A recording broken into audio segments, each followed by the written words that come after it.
We know about our challenges, I think, don't we? We know perhaps about our successes, but perhaps we don't always recognise them. And it's time to think about the way ahead. And it seemed that was a good combination of three things to talk about for our first session. I think we find ourselves at this sort of point of confluence almost, don't we? When we've all been blown around by the pandemic. We had to jump to and devise all sorts of strategies and flexibilities to ensure that our apprentices can actually go through the gateway and take their EPA. And even their learning, some of them even have to, pick up some more learning. We are really grateful actually to acknowledge here, I think, the pragmatism of the Institute for Apprenticeships for working with us to agree those flexibilities, which has been extraordinary and couldn't have done as much as we have been able to do without their very responsive and immediate help for that. So we're very grateful for that. As well as all of that, the apprenticeship model itself is now, I think, sufficiently well established to ensure that it's a good time to start reflecting on it, where it's so established that we're now in the middle of statutory reviews, which I know Dean's going to talk about. So we're actually looking back now at what everyone created and asking ourselves, so does it work? What do we need to change? How has industry moved on since we started? Here at AIM, we're really happy to be involved in the working groups for junior content producer and broadcast production assistant that Simon Broad, who's with us from this afternoon, who was at the BBC then, started all that time back. And we're grateful also, I think, for the employers and providers. Some of you are here today actually who've given us the benefit of your views and your thoughts and so how those standards can and should be changed, which has been very much welcomed by the Trailblazer group. So despite those things and because of those things, like many of you, I think probably some of the providers and employers, we are actually in a period of growth. Now there are 600 odd apprenticeships out there, at least I think. Dean and Jeremy will probably correct me if I'm wrong. It's an obvious time for everyone to start to pick those up, whether you're a provider, employer, EPAO. So we're in a period of growth. We've increased our portfolio of standards to 21 from our original 2. Then it was 4, and now 3 years odd later it's 21. We're still very much creative industry specialists, but we're now embracing professional and digital services. So lots of new things happening as well. So with all of that, and at the heart of all that, we've still got very much our assessment with integrity strapline, and the mantra to which we work all the time is right at the core of everything we do. But what is even more important to that, I think, and in our minds all the time, is that apprentice. And I know you all have that apprentice at your heart too, your apprentices. We also think of them as our apprentices. And we're very conscious that what we do in terms of EPA is actually going to be crucial and effective to the rest of that apprentice's life. So it's a huge responsibility, and one which we don't take lightly. So it seems all that together seems a really good time just to come together with everybody and say, so okay, where do we go from here then? That's the purpose of this afternoon, really. But we only want this to be the beginning. It's not going to be this afternoon and say, right, we've done that then. This is something we want to continue to carry on with, a catalyst, if you like, for further working together as a group and with all our employers, all our providers. So we'll be doing lots over the coming months to pick up things that come this afternoon and see where we go. So that's enough, me waxing lyrically. I'd like to introduce you to our 2 guest delvers, as they're calling them. Dean, who probably just give us a wave, is Relationship Manager at the Institute for Apprenticeships and Technical Education. He works with employers and wider stakeholders, supporting them to develop, monitor and update apprenticeships. He has a portfolio of around about 50, I think, Dean, apprenticeships, good half of which are in creative and design. He has a passion for apprenticeships himself. He tells us he completed an engineering apprenticeship at 16 and went on to degree. Worked in private sector, including design, production, planning roles, and also worked for a training provider. before he was lured into the civil service. Don't know how you get lured, but I'm sure there's something attractive there about the civil service that draws you in. You will doubtless tell us. And Jeremy Barlow, who's also with us this afternoon, here he is waving away, is a senior manager for apprenticeship assessment at ESFA, that body that we all moan about quite a lot because we don't have enough funding, you know. But Jeremy is well aware of that because in his past, he's had senior roles at a large professional body who were also an awarding organisation and an EPAO. So he understands where we are coming from. And there's obviously a wealth of experience on our call this afternoon as well. So lots to share, lots to talk about. If you are sitting comfortably, we'll begin, shall we? And shall we start with Dean to tell us about the successes, challenges, and where the Institute for Apprenticeships are going? Yeah, absolutely. Thank you, Karen. I think this is really great that you've set this up today. I hope that I've pitched it about right. I hope that I'm going to cover what you're looking for. And obviously it has got an apprenticeship slant. And I know the Institute for Apprenticeships has a wider remit these days. But as you probably would expect with my role, obviously I'll be going through it more from an apprenticeship aspect rather than T-level aspect. So before I get started, I'll just go through what I thought I'd cover today. I think it might be worth just recapping on the IfATE vision, what it is we see as our overall vision. Give you a little bit of background about the apprenticeship landscape as a whole. I think you touched on it a little bit, Karen, already, but also then go into more specific to creative and design, the development work that's been undertaken and that's ongoing, go through some of the things that came out of the statutory review, talk about engagement and also the flexibilities that I think have been really successful as well. And then, of course, we can try and answer any questions too. So if I start off, really, I think most of you may know, but I think it's worth recapping that we were only formed in 2017, and we've come an awfully long way and taken on a lot more responsibilities. As in 2017, our whole focus was apprenticeships, and by 2018, we then took on apprenticeships and technical education, and so our name changed. But our overarching vision is to be employer-led and to develop world-leading products that equip people from all backgrounds to be successful within industry. And in the long term, we want the apprenticeships, of course, to increase economic productivity and to be delivering not only what employers need for the future, but also what those individuals need in order to progress their careers in the future.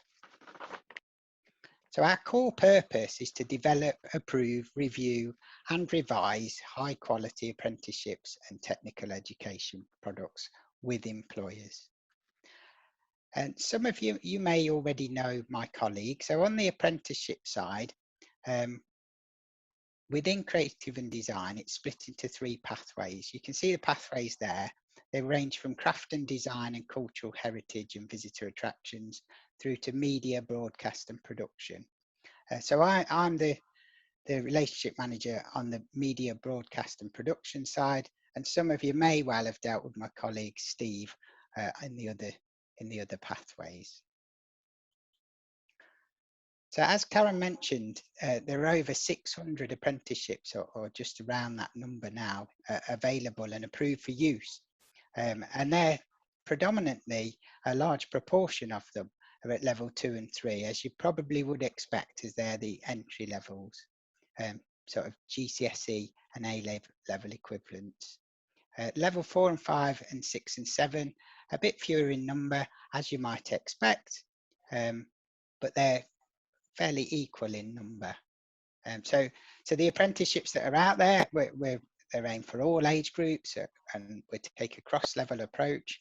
There's a huge variety of them available across the board, and they're for people from all backgrounds, and we've had lots of success for people from all backgrounds. I wanted to just delve a little bit into the creative and design sector. You can see on the left there with the blue bars, typically within the creative and design route, there's 49 standards that are approved for delivery right now, and that really mirrors the shape, if you like, of the slide that you saw previously across the whole apprenticeship landscape. So there's more level 2 and 3 apprenticeships in this route, and very similar numbers at level 4 and 5 and 6 and 7.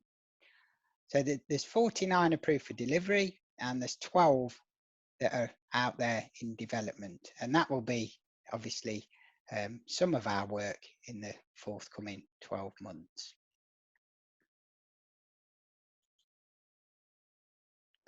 So just to give you an overview of how we've done really over the last 12 months, and I think this is a real success.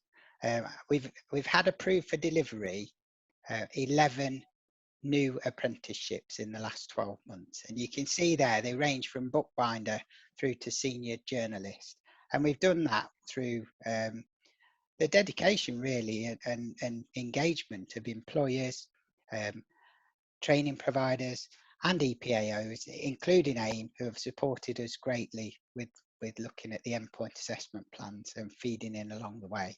So I think that process has improved substantially, and I think that's a real success. To be able to develop that number in 12 months is excellent.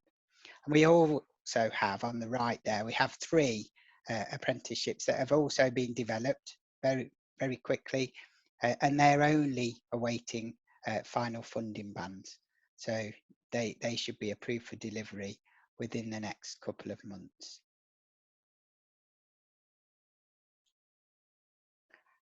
Karen mentioned the route review outcomes, and she also mentioned, just happened to be at the top of the list there, broadcast production assistant and junior content producer.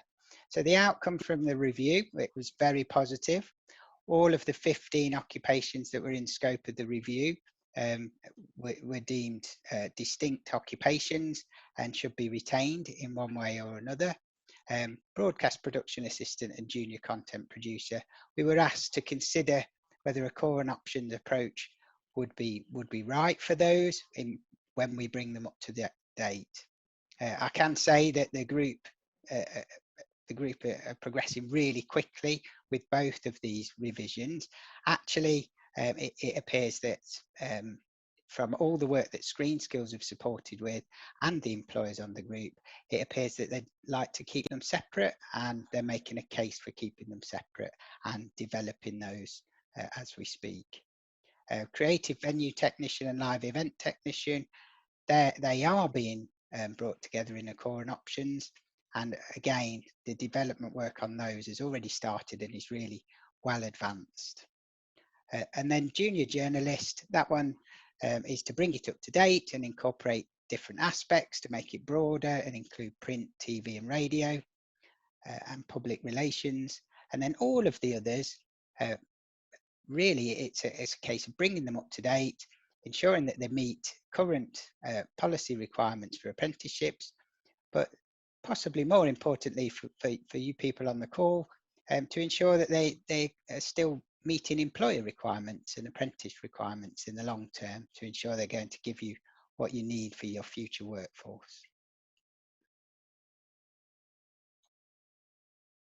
So engagement with apprenticeships, I think that's going really remarkably well, and it's very successful despite COVID.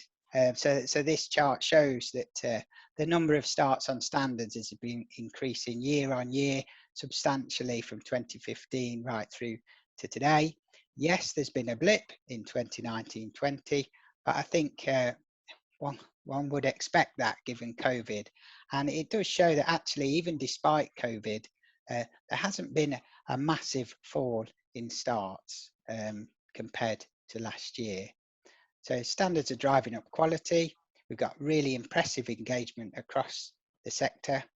And even with those unprecedented challenges around COVID, we've had over 50,000 people achieve their apprenticeships in 2019-20.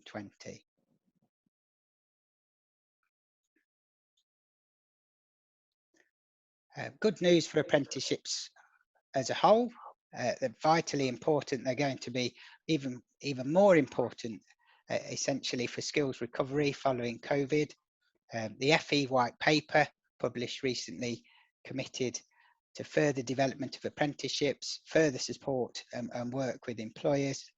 And really, I think the good news is apprenticeships are here to stay. And they've got the backing of not only government, but also the backing of thousands of employers, trade associations, and other employer bodies and professional bodies. So another success, a really big and significant success, we feel, is the Institute extending flexibilities. We've done that for more than 130 endpoint assessment plans now. And we extended the flexibilities to the end of August at least, to give people certainty, both apprentices, endpoint assessment organisations, and also employers. So we want to help to ensure that apprenticeships can complete and they're still able to pass their endpoint assessment where appropriate, or we also recognise that in some cases they may need to be put on hold. But in most cases, our flexibilities allow for high quality remote assessment rather than face-to-face assessment. And we think that we acted really quite quickly to reassure the sector, and I think that was probably reflected in Karen's introduction. So, are there any questions? I think there's a lot really to highlight there that has been successful. I think the forthcoming year in creative and design, yes, we've got 15 standards that we'll be revising as outcome from the statutory review, and we've also got those 12 apprenticeship standards that we'll be developing too. I think a priority for us over the forthcoming 12 months or so will also be looking at the occupational maps and trying to identify occupations that are missing, and then prioritising which ones we ought to be developing first, and getting employers on board too. So they're the key things going forward over the next 12 months, I think, for us. And really open to any questions. Dean, thank you very much for that. I'm sure people have lots of questions. Shall I start off with one, just whilst people are sort of thinking about those? And you've just mentioned about identifying gaps and where they're missing standards. How are you doing that? How are you finding what's missing? So as part of the statutory review, a lot of work was done on that. We consulted as part of the review, and actually as part of the outcomes of the review, we published a new occupational map showing the occupations that either we've taken off, we've detailed what we've taken off, but also we've added some on there. Now the occupational maps, just to also clarify, if there isn't an occupation on there, it doesn't mean that an employer can't come forward to develop an occupation. It just means that we perhaps haven't identified it yet, or potentially it might fall in within another occupation. So really that shouldn't deter people from coming forward. There's also new occupations developing all the time, and so we would welcome proposals for other occupations, or at least discussions too. And anyone can approach with that, an employer, ideally. Absolutely. And before we do an awful lot of work, actually, with any employers, we would suggest that you have a conversation with either myself or Steve Potter, and we can possibly steer you in the right direction. Perhaps suggest the use of an existing standard, or where appropriate, yes, we could support you along the way to develop a new apprenticeship. Gwen is asking about starts. Can you give us a little bit more detail about that? I think you're saying a little bit confused by those, Gwen. Yes, sorry. I thought it'd be easier if I just spoke. Hi, Dean. Hi, Gwen. So yes, you had a chart where you said, and as you can see, it hasn't been a catastrophic thing during COVID for apprenticeships. And I thought, my God, that's a massive drop. So I wondered if I was reading this correctly. I guess what I'm interested to know is, during the period of the last year, since last March, how many starts have there been in this period? And how does that compare with a similar period the year before? Because if I'm reading your bar graph correctly, that looked pretty bad to me, actually. And yet you were saying, oh, no, it's fine. Okay, Gwyn. I don't have this exact figures of starts, but what I can do is put this bar chart up again just to show you. I'll leave it in this mode.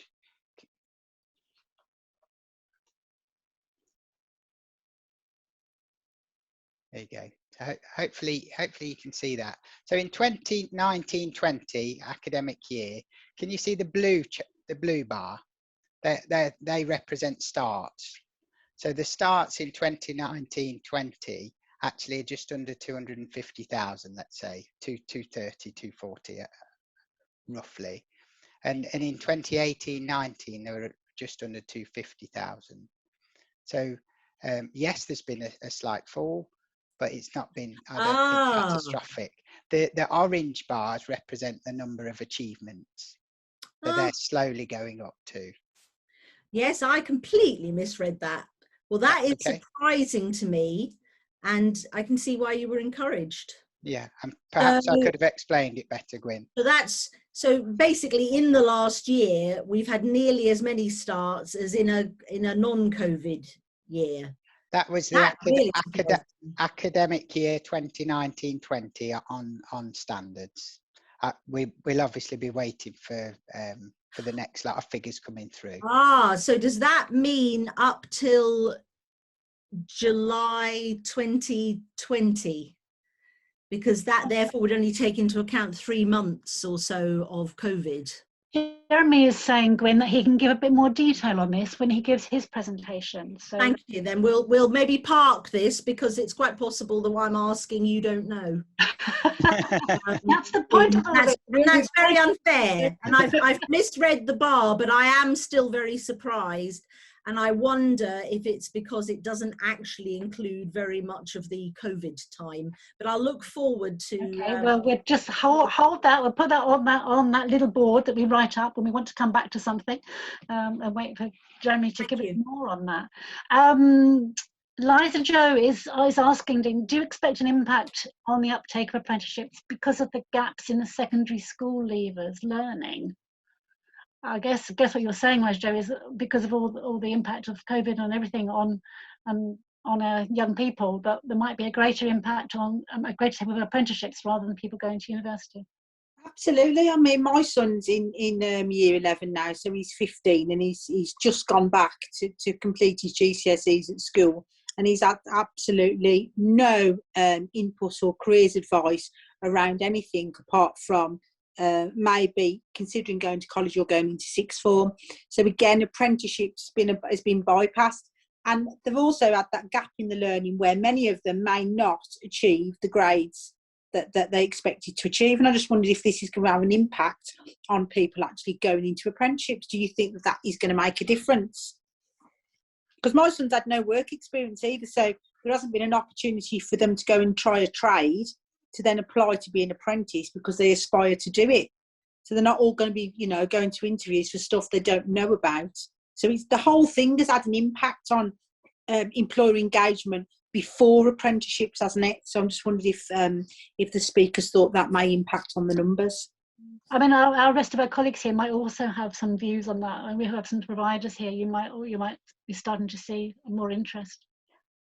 I think all I can give is a personal view, really. I can give a personal view that obviously some sectors have been hit really, really hard. So to take on apprentice obviously requires an employer to put out an advert, and in some sectors that might be pretty tricky for them at the moment.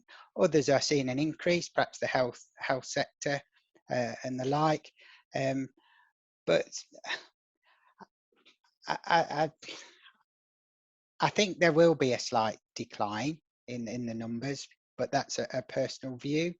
And I think it's for the reasons that I've mentioned. On a more positive side, or more positive front, over the next few years, I think T levels will be coming on stream, and that gives another alternative route for people that are leaving school who perhaps either don't get onto an apprenticeship or don't want to do an apprenticeship and perhaps want to follow another avenue. Hopefully careers advisors will increasingly find out more about apprenticeships, and they'll be promoted in schools as a real alternative. I think there's still a deal of work, isn't there, to be done on actually supporting careers advisors to really understand what apprenticeships are all about. There is quite a lot of work. I mean, I'm a volunteer for the Black Country and Enterprise Careers Advisor, and we you know, there is quite a lot of work done, but there's massive gaps. There's no consistency across schools, across counties, and there is no consistency. So some will know about it and some won't. And some of the trades that are now dying trades, I don't know, we've got a shortage of roofers. We haven't got thatchers, you know, like some of the old dying trades that you would love to have an apprentice for. They're not having an opportunity to take on an apprentice, and some of those trades are going to end up where there won't be tradesmen moving forward. And then the real positive side is obviously the new apprenticeships moving on, coming forward for things that we don't even know about yet, and the technical thing will be absolutely fantastic. But then again, those that leave school this year might miss the boat on that because they might not be in the know of what an apprenticeship is all about. So I just wanted to raise that point. I think there's been more onus on the target of getting apprentices in, and not enough onus on getting the schools to have a big part of that. Just my opinion. Sorry, Andy Friedman has a very similar sort of question, Andy. You're talking about missing out on the experience, young people missing out on experience. You need to just talk through that. You need to put your microphone on though. The current apprentices who I've been talking Someone to, has to do that first. they feel very well supported in the main. This has been like a nightmare. You know, you sign up for a 15-month apprentice and you spent 12 months of it in your bedroom on a computer. And I think they've had a lot of support from their employers and providers and from the EPAOs. Everyone's trying to help them to pass the qualification, and they really appreciate that, but they're acutely aware, I mean, a bit like the kind of A-level students will be after this summer's exams, or not exams, that the cohort that's finishing around now, they haven't done a lot of the things that their predecessors and their successors will have done. And so they're feeling a bit like in the jobs market in the future, I will have missed out. So I suppose this is a kind of big question. Oh, anything that we can do looking forward to sort of top up their skills or experience, because this is the cohort of apprentices who will have spent a year in their bedrooms. And is there some sort of top up or additional elements that we can give them, because they're, you know, say they feel it's great that they've been supported in the main, and they'll go, well, I'm an apprentice and I've got my level 3 certificate, and that's great. But in their hearts, they're worried about what they've not done, and that employers will kind of go, oh yeah, you didn't have a chance to ever do so-and-so, did you? Because you were the lockdown cohort. So as a nation, I think, and I don't know where this kind of comes from, some recognition of their loss might be worth thinking about. But I know that the A-level people are going, in the future, my A-levels won't be worth much because it's just ones the teachers made up. So it's a kind of, how do we help these young people regain their kind of self-confidence in the qualifications that they've had? And well, you know, it's a massive thing this last year and a bit, and we need lots of strategies in the future. Sorry, yeah. bit of a future concern there.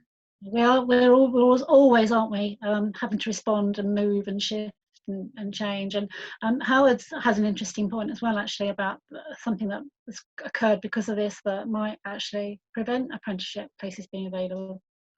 Howard, over to you. I mean, I think it's as good as made in the chat there, really, is because it's just colleagues that I've been in discussion with from industry, because we're launching this kind of vocational qualification with an online delivery in the music and creative industries.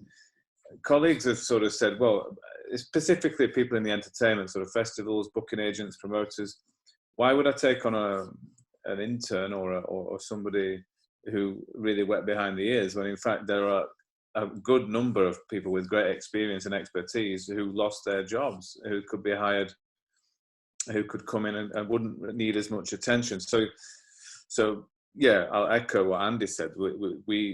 as professionals in both education and in the industry, need to really find ways of supporting and making relevant the experience that people can get. And it's not going to be easy, but it's actually it's on us, really, isn't it? Yeah, and I think there are some parts of industry who are very pro apprenticeships and will do all they can to actually encourage apprenticeships, and are desperate for new talent, I think, as well. That's certainly a big thing. But it's variable, and quite often it depends on leading lights, individual leading lights, doesn't it? Actually, within an industry to get things really going. Yes. Yeah, can I just answer Karen as well? Some things that I've been hearing around workers being furloughed, etc. Some of those may be lost to the sector longer term. Obviously, there's redundancies too, which is really sad and awful. But some employers are looking at apprenticeships not only for new starters, but also to broaden the depth of talent that they've already got, and put existing staff through apprenticeships to make them so that they're more flexible, can cover broader areas of work. So I do think there's an opportunity there for apprenticeships going forward. I also, when Andy was talking as well about yes, some apprentices have had a different experience. Definitely they will have. They may need some CPD perhaps in certain areas when we get back nearer to normal.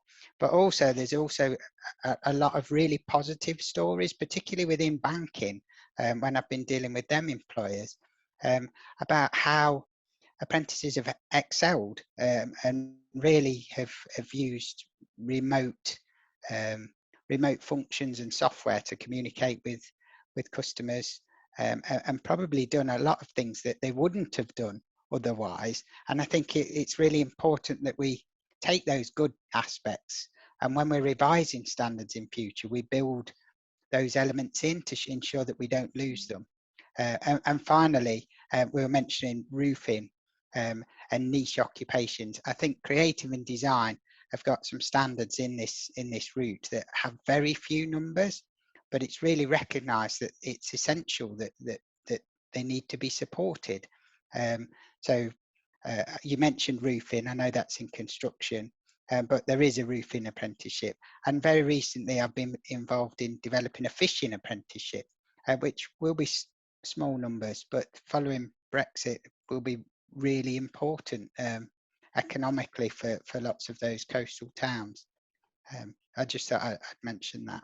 The challenge is always with small numbers, isn't it, for providers and ourselves as EPAOs. I mean, our heart is in creative industries, which is why we will take literally a loss sometimes and support those with lesser numbers on. But, Lawrence has a question, I believe.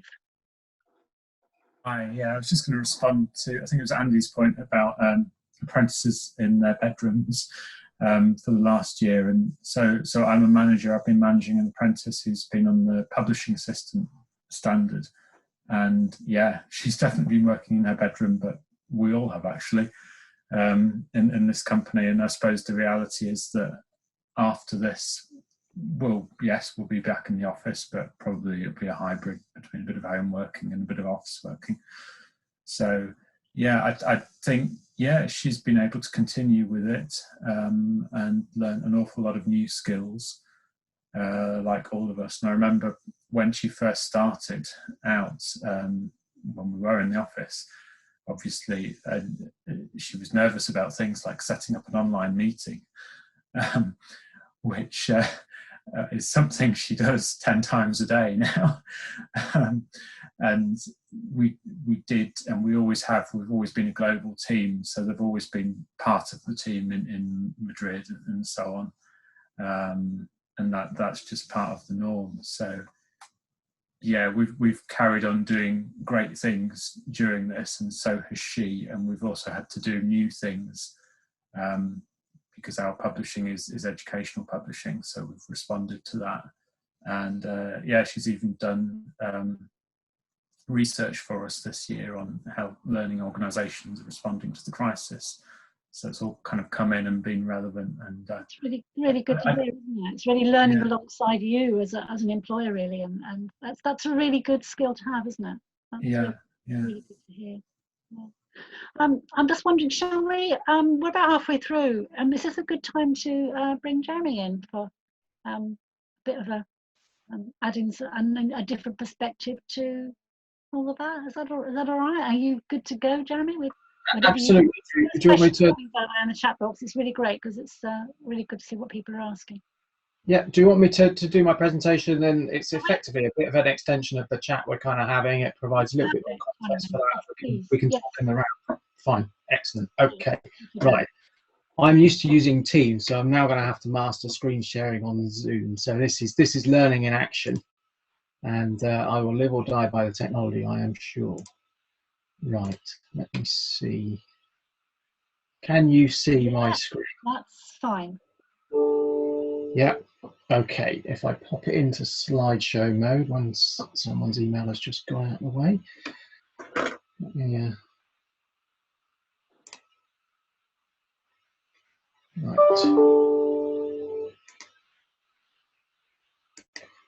These emails keep coming in. Sorry, apologies, but just trying to start the show. Right. Can you see that full screen? Yep, that's perfect. Excellent. Okay. So I'm going to start with a caveat. So Karen, when she introduced me, talked about my role within the ESFA being on apprentice assessment. So specifically, that is, I am part of the team at the ESFA that manages the register of endpoint assessment organisations. So that is where my kind of area of most knowledge sits. So I am going to be presenting some stuff here that kind of sit outside that, but more than happy to discuss in the round. But don't be surprised if some of the questions that come in my direction, I say I'll have to go away and find that out, or I'll point you in a direction where we might be able to get the answer. But we'll play it by ear, and I'm sure everything will be fine. So I think firstly, I just wanted to pick up on, there was a bit of conversation about apprenticeship starts during the pandemic. And taking Dean's lead on that, I think the slide that when Dean presented was for the academic year 1920, so was probably about 3 months or so of the pandemic. If I move on to this slide, this gives a bit of a picture. Apologies if that's a little bit small, but this gives a bit of a picture of what actually happened to apprenticeship starts sort of during the start of the pandemic. So as you'll see on the chart, the dotted line is basically the start of the first lockdown in March 2020, and you can see there the impact that had on starts at that particular period. So compared to the same period the previous year, there was a 46% drop in starts, and I think given the nature of the situation at the time, that was pretty much inevitable in terms of we went for a full UK lockdown. So organisations, employers shut down effectively, went into lockdown, furloughed people, as did providers, as did EPAOs. There were none of the assessment flexibilities in place at the time, and so on and so forth. So the initial impact was felt, and some of you may not necessarily be so surprised by some of those stats on there. So that was kind of what happened in the opening the kind of opening parts of the lockdown of the pandemic, and those stats take us through to sort of July.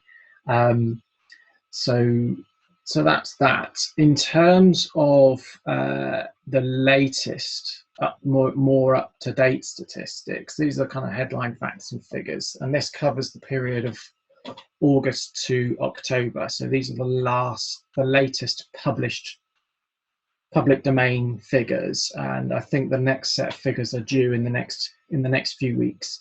There's a link at the bottom of this slide, and there's a link on the last slide in my presentation where we actually publish these statistics. They're all in the public domain, and so perhaps you can go away and have a look at those and play with them to your heart's content at a later stage. But Where we are now, starts through August to October, was 91,000 or just over 91,000.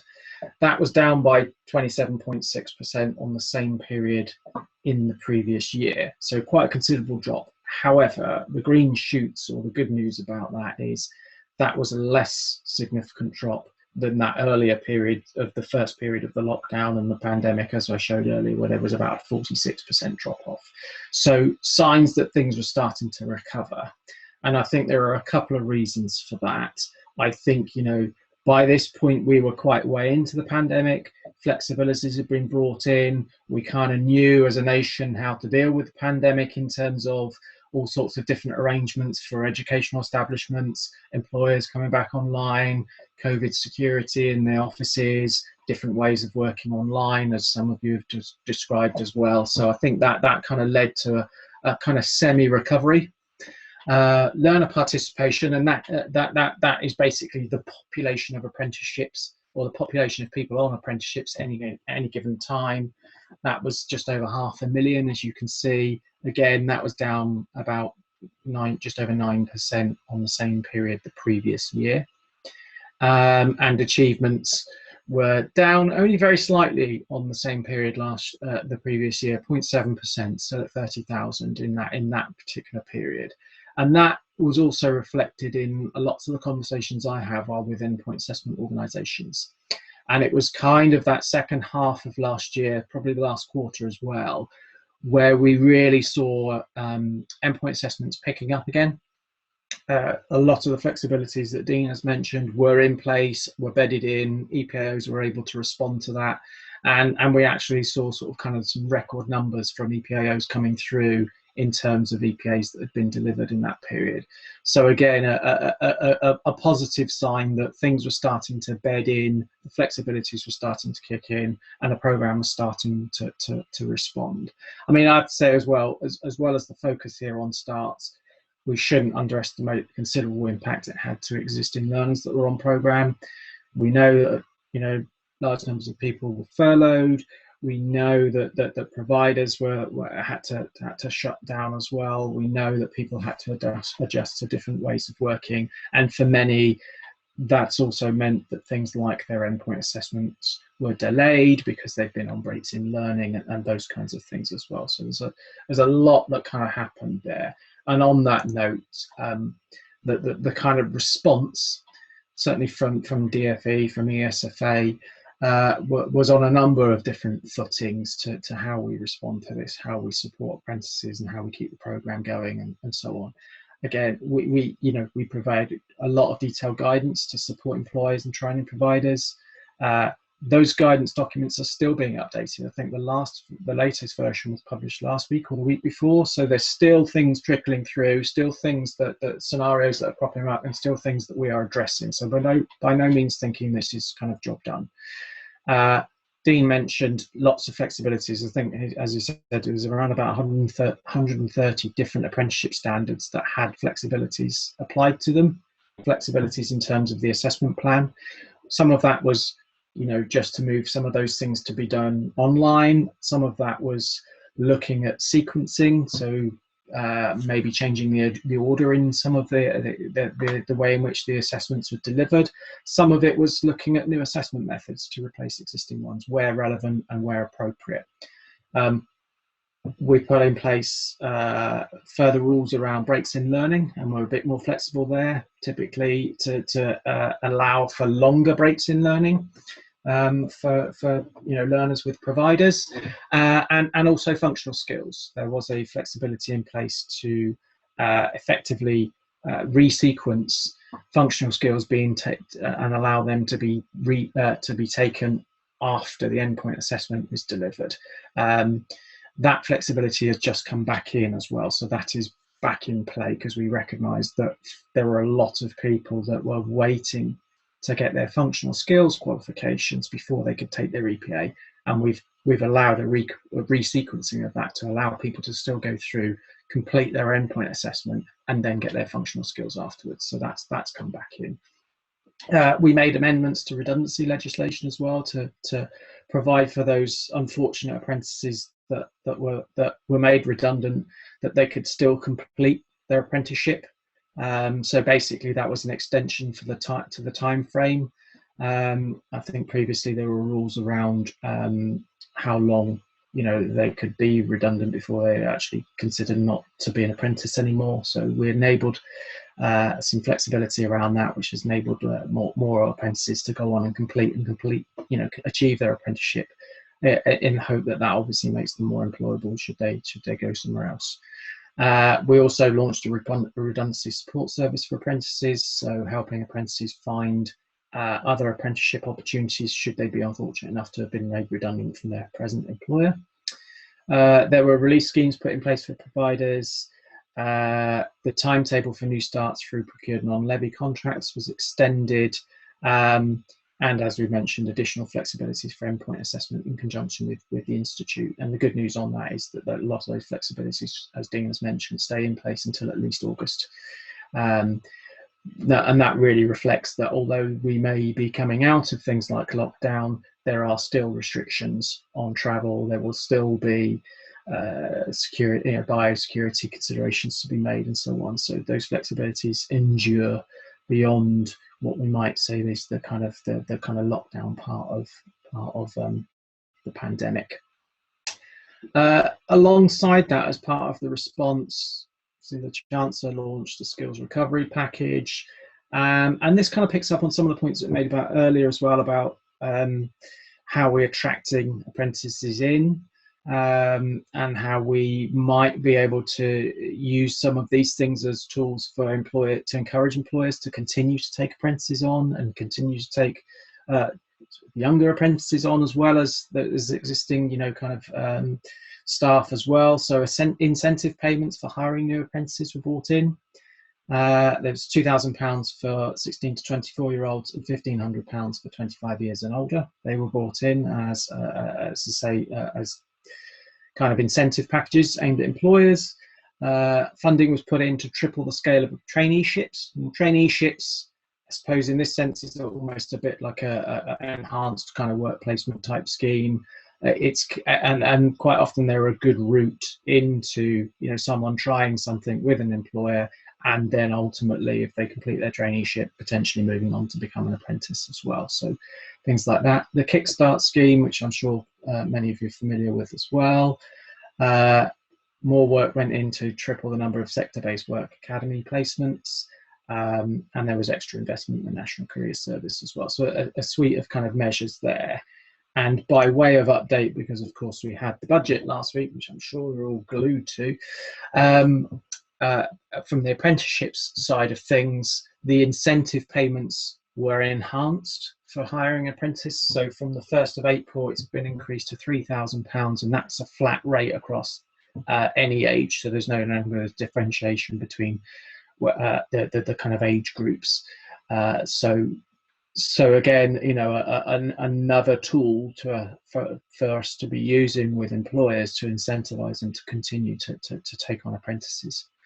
£126 million more was put in for traineeships, and that should fund around 40,000 more traineeships as well. One that might be a bullet on here that might be particularly relevant to yourselves and this particular sector that we're talking about right now is an additional £7 million fund that starts in July to expand apprenticeship training agencies. And this is really around kind of flexible or portable apprenticeships.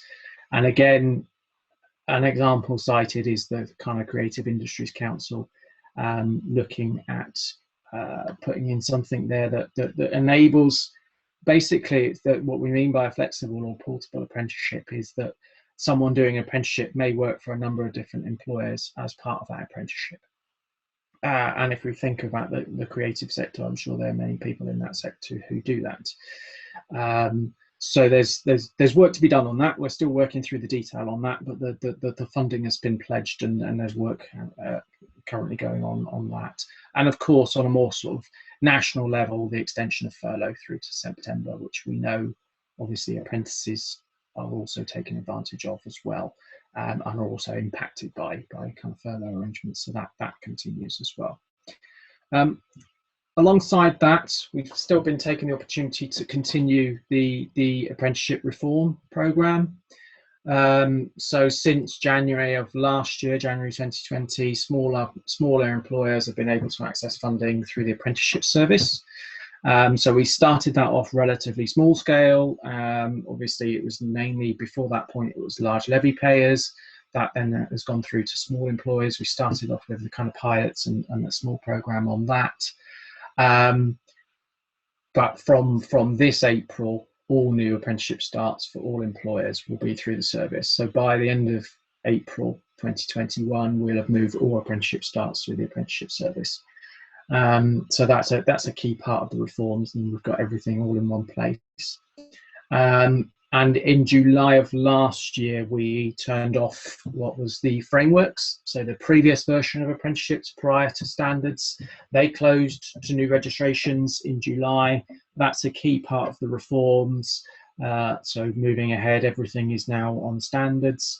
Obviously, there are still legacy learners on frameworks who are able to go on and complete their apprenticeship on that framework, but there are no new starts as of July of last year. So everything now on standards, and I think that's kind of reflected in the kind of number of standards that Dean was referring to earlier, in terms of we've now around about 600 or so standards, and so an improved choice, and we think an improved quality of apprenticeship provision through the routes through standards as well. Future priorities, as kind of mentioned, through that, supporting all employers to take on more apprentices. Part of the move to the apprenticeship service helps that. The incentive payments that we've talked about should help that as well. Making it easier for employers to transfer funds and make greater use of their levy contributions. There's been some flexibility in that regard, and I know that the amount of funds that employers can transfer of their levy has moved up a little bit. Flexible apprenticeships support sectors with more varied employment patterns and the individual seeking to retrain. That's the portable kind of flexible apprenticeships I talked about earlier. And then across all of that is the continuation of improving the quality of apprenticeships. So it's important for all that apprenticeships are high quality, are seen to be high quality, and that they produce apprentices of the right caliber, the right skills, the right qualities that employers need. And that cuts across the piece. That's improving quality across providers, improving quality across endpoint assessment organisations, and improving the outcomes. So in terms of the numbers of apprentices completing their apprenticeships, achievement rates and things like that as well. Final slide is just a series of hopefully useful links. So for those who are not familiar, there's a kind of YouTube video of what the apprenticeship service is. It's quite a big animal. There are a number of different services that dock into it. So whether you're a provider, an employer, or an endpoint assessment organisation, you will all touch parts of the apprenticeship service at some particular point, and the whole thing links together. There's some links there for more detail on the apprenticeship funding rules in terms of how they work, what they are. More detail on the incentive payments for hiring new apprentices. Obviously, that will be updated towards the end of the month when the new arrangements kick in for the increased incentive payments. Another link there, a link there to the sort of guidance providing apprenticeships during COVID, and that is the guidance that I mentioned that we've been iterating pretty much on a monthly basis, been updating that, and that includes the latest sets of flexibilities that have been included, have been approved, such as the functional skills and so on. And then, as I mentioned, the apprenticeship statistics. So all of the kind of data that I've talked through in this presentation are in the public domain and are published on the website. And as I say, there should be a new release coming there in the next few weeks, which will give the kind of next quarter on from where I previously showed you. It will give the data on that as well. So that is it from me. I'm more than happy to take questions if I stop sharing. Thank you. Thank you very much, Jeremy. That's you already answered one of Gwyn's question, which is about when can we expect to see the next quarter of statistics. But you had another question, Gwyn, as well, which was about small employers accessing funding. Hi, yes, sorry, I didn't actually catch the bit about when we'll get October last year to March this year's stats. Apologies, could you repeat that? Sure, yeah. So, yes, I believe it should be in March. It should be Oh, right, towards so the quite end, soon. yeah, it should be towards the end of this month. And how Yeah. can I get that? Do I have to just keep going on the site, or will somebody tell me? I don't know if there is an alert system set up to it, but there's certainly a web link in the slides that I'm sure Karen can. I'm more than happy for the slides to go around to the audience afterwards. So there's a link in there. And yeah, it might be just a case of kind of visiting the site towards the end of March. Okay, thank you. And my second question, just to check I've understood, you talk about smaller employers, so those people who fell beneath the levy threshold, presumably, being able to access funding from last January. I just want to check, that is the training funding, so you can get 95% of the training cost paid for if you're a non-levy payer. Just wanted to check that that was what you were referring to. I was referring to the kind of mechanism by which you get those funds. So rather than direct contract with training providers, it's all through the apprenticeship service. So it's more about the access to the funding rather than what the actual funding is kind of where I was going in terms of. Yeah, but presumably all the training providers know how to advise prospective employers where to get the 95%. I would hope so. Yes, absolutely, because I would hope so. There might be some training providers on the call, but that's the business they're in, I would say. Yeah. Thank you very much, both you and Dean. That's been very interesting. And the 3K, I hadn't realised that was flat either. So that doesn't matter if you're 26. They're still going to get given £3,000, and presumably it's going to be the same format as before. You get a small amount after a while, and then the rest of it when they complete. Good question. I don't know the specifics on that. I'll be perfectly honest with you. I don't want to mislead you, but you're right. It is £3,000 flat across age groups from the 1st of April. Right. So at the moment, is there a cut-off date for that? By the way, have they put in any kind of cut-off dates, or I'm hogging them?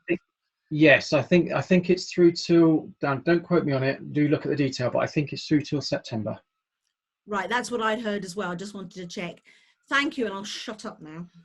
It's always a pleasure to hear from you, Gwen. I will rely on you to ask those challenging questions that are always good, useful, and keep conversations going. And it's great. Oh, I have a question actually about the flexibilities that we have certainly found have been actually far better in practice than the original assessment plans, and have really enabled a better quality in some instances, I think, of the EPA. Is there any thought? This might be a question for both of you, really, Dean and Jeremy, too. But making those flexibilities permanent, would that be the process of asking for an amendment to the assessment plan? Yeah, so I mean, I'll give my kind of take on that based on the conversations that I've had, and then Dean, feel free to contradict me or tell me, I've got it horribly wrong. But I think it's been a really good learning exercise in terms of, if ever there's a catalyst for adopting innovation, it's the situation we've been in the last 12 months, isn't it? And whilst the assessment plans, when they were written, never could have envisaged a situation like this by which we might have to be making these types of flexibilities, I think you're right, Karen. I think some of them have proven to be actually an enhancement, let's put it that way. And so if something is working and it is robust, and it still meets all of the requirements without diminishing quality and so on and so forth, I think there is a case there to be made for keeping those. But that's something I know that the Institute are keeping a very close eye on. And obviously, with things like standards being reviewed and so on, there is an opportunity to perhaps look at those things and make some of those things more permanent. There may also be other ways of doing things that just weren't possible up until now, but actually could be possible going forward. Dean, please put me back in my box if I'm wrong. No, I agree with everything you just said, Jeremy. And I would say we are considering what we've learned and how some of this could find its way into business as usual going forward. And like you say, Jeremy, if an apprenticeship is coming up for review, and Karen, you're well involved with a number of those that have come from the statutory review. I think they would all be good conversations to have when we're working on revising the assessment plan. But if in the interim, if you wanted to submit a revision request, you can also do that post flexibilities if you wanted to. You could probably expect to hear from us then. I think another thing just to add into that. I think another thing just to add into that briefly, if I can, Karen, is beyond flexibilities. You know, there are lots of assessment plans that could have previously been delivered remotely, delivered in this kind of setup, without the need for flexibilities. But what I think has happened, which is a positive outcome, positive byproduct, is that endpoint assessment organisations, it's been the catalyst to spur them into taking on these technologies, or it's been the catalyst for the employers to demand it or request it, and so on and so forth. So I think that's a kind of positive byproduct of this as well. Irrespective of the flexibilities, the way in which assessment can be deployed, we've seen considerable innovation from the endpoint assessment organisations and investment in technologies. And I'm sure you've done the same at AIM as well as lots of other EPAOs. So you know, it's become business critical for them to do that. And actually, this has been the business case of all business cases in order to do that. So I think that's a legacy part of this as well. Thank you. Andy, you had a question, I believe. Well, thank you. It was more a point. Which is, I mean, the new incentives for employers seem really good. It's the applicants. I mean, this is kind of not just anecdotal, but there have been polls amongst university students and people thinking of applying to university. And I mean, to be blunt, the last year's not given university a very kind of positive image, and lots of 18 to kind of like 20-year-olds are going, no, I want to. What I'm saying is, I think demand for applicants is going to shoot up for apprenticeships. I think there seems to be a lot of appetite for people to kind of, you know, want to get into the real world in a sense and do those things because their peers and their kind of, you know, elder siblings and so on have not had a great experience in university. And it's one of the weird outcomes that you get of this last kind of terrible year is there are some kind of positives, and I think it's. I mean, we've been moving in the right direction for kind of 10 years, I think. But I think maybe, you know, the kind of, what should I say? Well, the kind of stigma, the kind of lower status attached in some people's mindsets towards apprenticeships. I think we've moved to another, what's going to step forward positively. Yeah. Absolutely. What is your hand waving in the air? Jeremy, did you want to respond to that? And then Howard? Well, I was just going to make a really, really very quick point just to respond to that. I completely agree with you, but of course I would. But I think that's also borne out by when you look at the types of employers that are now taking on apprentices. You know, that's the kind of leveler in that respect, isn't it? Because they're held in esteem by those types of employers, the big blue chip organisations. Of course, that generates the kind of pull through as well, I'm sure. Howard.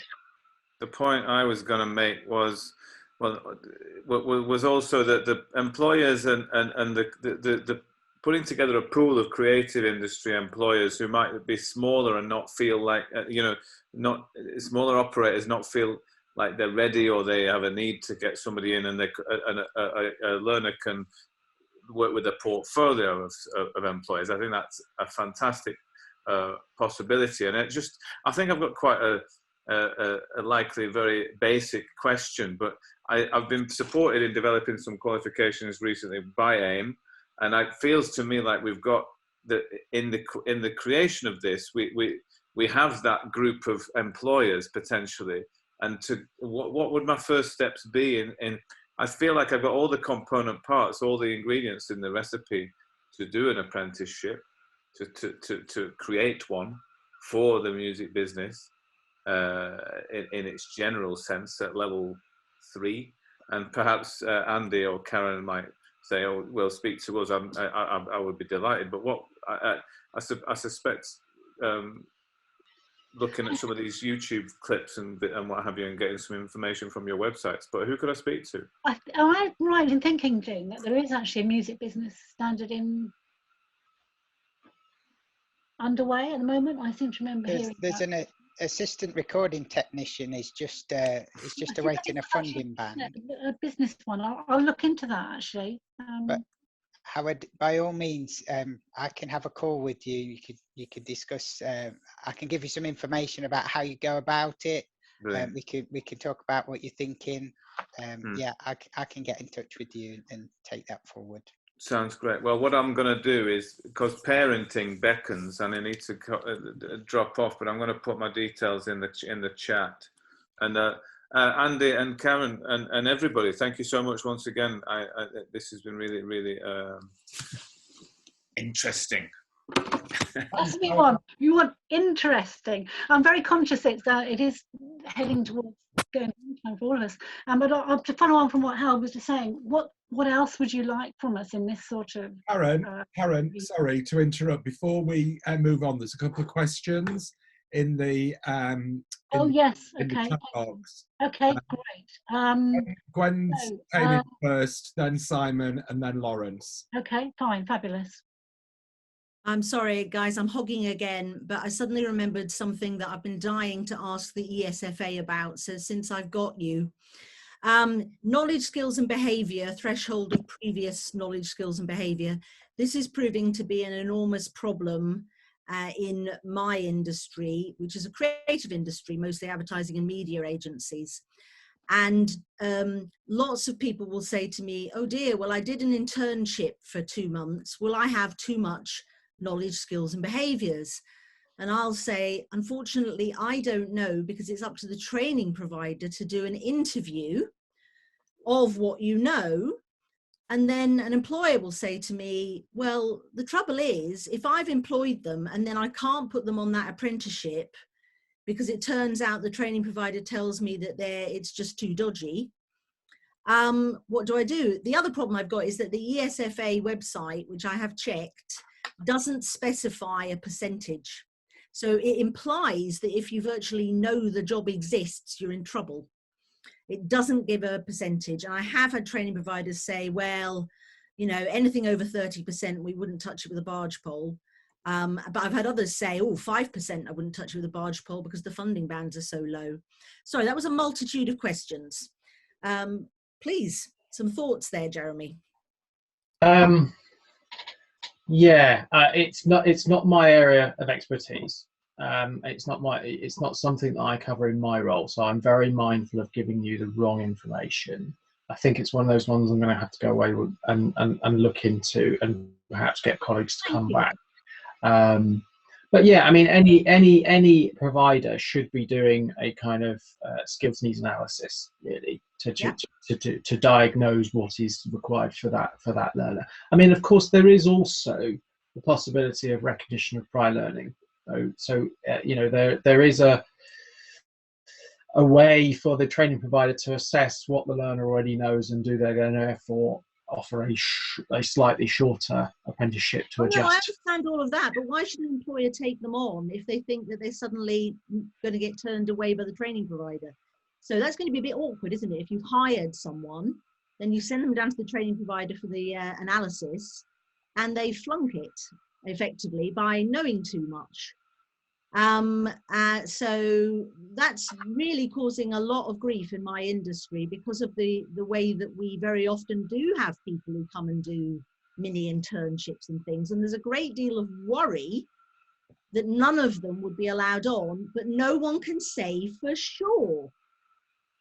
So I would like to speak to someone about this in detail, because as I say, your website implies any knowledge is a tragedy, which does seem unlikely.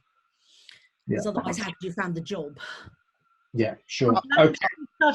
Obviously, at a high level, they'd still need 12 months training with 20% off the job. So if you start off with a 3-year apprenticeship and somebody knows something, obviously there's more likelihood that once accredited prior learning has been considered, there would still be over 12 months and still require over 20% off the job. If it started off with a 12-month apprenticeship, that would be more tricky. Yes, I understand that. Yeah. Can I bring Simon in? Simon, Oh, hi. Lovely to hear Thanks from very you. much indeed. Hi, Jeremy. Just got a quick question for you. I don't know whether you heard Liza Joe's comments at the beginning of the meeting talking about the, shall we say, insubstantial careers advice that her Year 11 child had been offered. So I was quite interested when you said that there was increased investment in the National Career Service. I wonder if you could say anything more about that, whether it was sufficient investment, to what extent it was joined at the hip with the National Apprenticeship Service to make sure that one is feeding the other. Yeah, it's a very good question. I am really sorry, but I'm going to have to say it's not something I kind of look after at the moment. I know I'm saying that a lot, but as you imagine, the ESFA is quite a big beast and multifaceted. So that's something to have a bit more of a detailed look in on the website, I think. And I think that's the point of this really, is this is the start of conversations, which is absolutely what we want this to do really. So do come back to us, and we're very happy to be the central point to sort of try and liaise between people for these ideas. That's very much what we want to do as part of our role as EPA. We do want to be in the middle of all of this, so because people come to us at the end of the day. Before we finish, Lawrence, you have a comment before we finish. It'd be great to hear from you. Yeah? Oh yeah, it was just a comment, not a question. Just saying, I'd love that idea of the portfolio, that an apprentice could work with a portfolio of employers, or even just a portfolio of different departments within a big organisation. Because yeah, in my case, with the publishing assistant apprenticeship, and what we do being quite specific, it's sometimes quite hard to make it work with all areas of the standard, and there's bits that you don't cover in the normal job, whereas if you're working with a portfolio of employers, you could easily cover more variety in I the think real world. that's a really key point, because we're always saying to providers, employers, that if the job role doesn't specifically enable an apprentice to cover the whole of the breadth of the standard, then it's the training provider responsibility and the employer to make sure that they do in some way. So I think the fact that if we can open this up to, as you say, even in a big organisation, it might just be going to a different department, mightn't it? Or it might be a number of small employers who are agreeable to work together. I think it opens up for us, certainly, and as Dean referred to within creative industries, and as Jeremy said, it opens up huge possibilities for us, which is very exciting. And I think this is, maybe this is a great way to sort of pull our afternoon together, but we've achieved a lot. I think between us all the stakeholders, the employers, providers, ourselves as EPA, the EQA and the apprentices themselves, we've overcome a lot actually, and some enormous successes. Some fabulous things have happened and great experiences. We've had some really great partners to work with, and we've loved working with Simon from the beginning at the BBC, who got us into this in the first place. Thank you for that. I remember putting our first quote into the BBC for our first apprentices. So we're on a journey, aren't we? We are definitely on a journey. We'd love to hear from you after today. We'll send out a little survey to say, what do you think of today? What else would you like us to talk about? And let's continue on with that. Is anyone else with a burning issue they want to say before we bid you farewell for the afternoon at 27 minutes past 4? No? Is it time then to shut our laptops, unplug them, and go and have a weekend? Thank you very much. Have a great weekend, and we will see you all very soon.